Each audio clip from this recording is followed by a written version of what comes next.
Good morning. Today we will start with entropy. Entropy change of a substance in a tank. Take this example.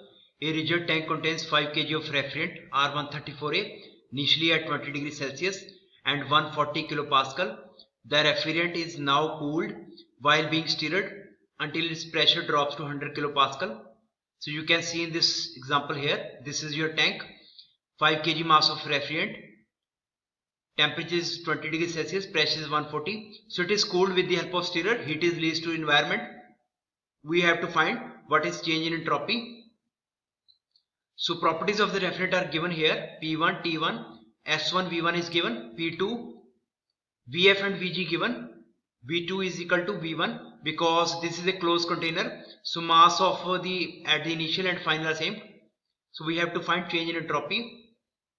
The refrigerant is saturated liquid vapor mixture at final state since at 100 kilopascal. Therefore, we need to determine quality first.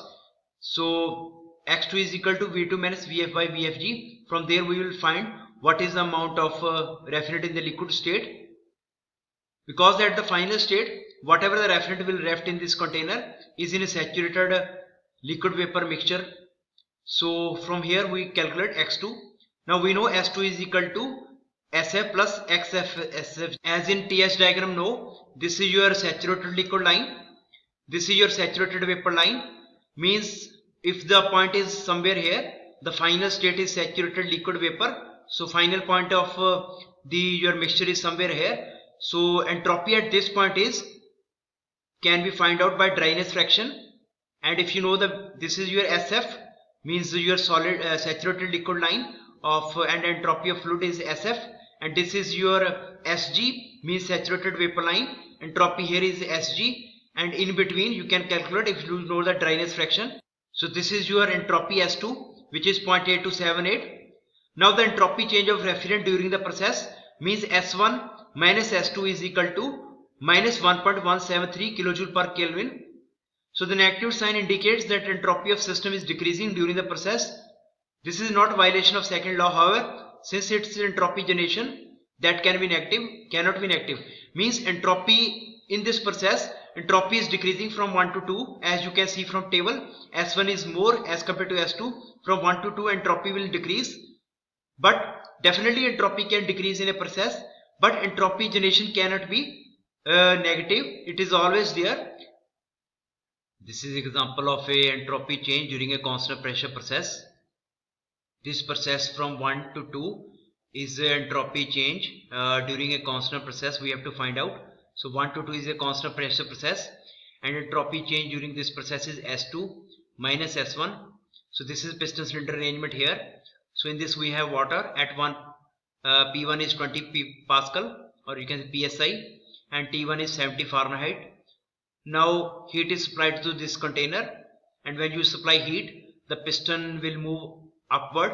So definitely there is increase in volume, and there is a boundary work at the piston surface. So we have to find the entropy at the state 2, means when your work is done on this piston, and at the final state at 2 we have to find the work. But during this processes, the pressure of this you can say cylinder remains constant, fixed pressure. So this is a constant pressure expansion process. So the liquid water in piston cylinder device is heated at constant pressure. The entropy change of water is to be determined. The tank is stationary and thus the kinetic and pressure energy are zero.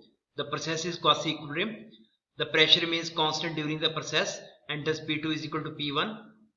We take the water in the cylinder as in the system. This is the closed system since no mass crosses the boundary during process. We note that the piston cylinder device typically involves a moving boundary and thus boundary work. Also heat transfer to the system, that is Q.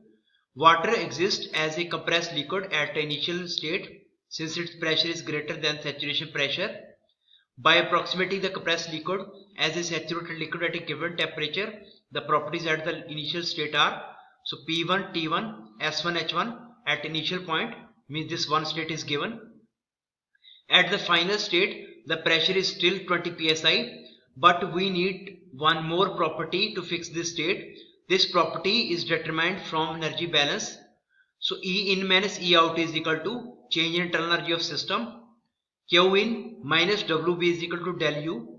WV is the boundary work, Qin is the heat supplied. Part of that heat supplied will convert to work, and whatever the remaining, that del U is change in internal energy of the your fluid.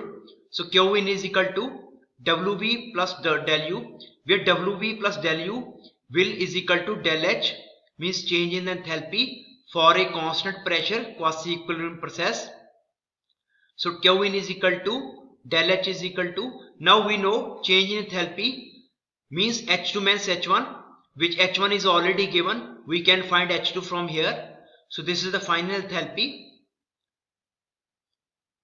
So P2, S2 and H2, this is the condition properties at this 2 point we have to find. Now for point 2 point, how to locate point 2 on the graph or from table? Because we know pressure, we know H2, enthalpy. Two properties are sufficient to define rest of properties. If you know pressure, which is 20 psi, because this is a constant pressure process from 1 to 2. So at 2 pressure is same as 1. H2 we had calculated. Now we know H2. You can find remaining processes, which is remaining properties, which is S2. Now what is change in entropy from 2 to 1? That is you can find out from here. That is S2 minus S1 multiplied by total mass, which is 3 pound. So it is 5.105 British BTU per R, which is your universal gas constant. Isentropic process. This is those processes in which entropy is constant. We mentioned earlier that entropy of a fixed mass can be changed by heat transfer and irreversibilities. Then it follows that entropy of fixed mass does not change during a process that is internally reversible and adiabatic. A process during which the entropy remains constant is called isentropic process.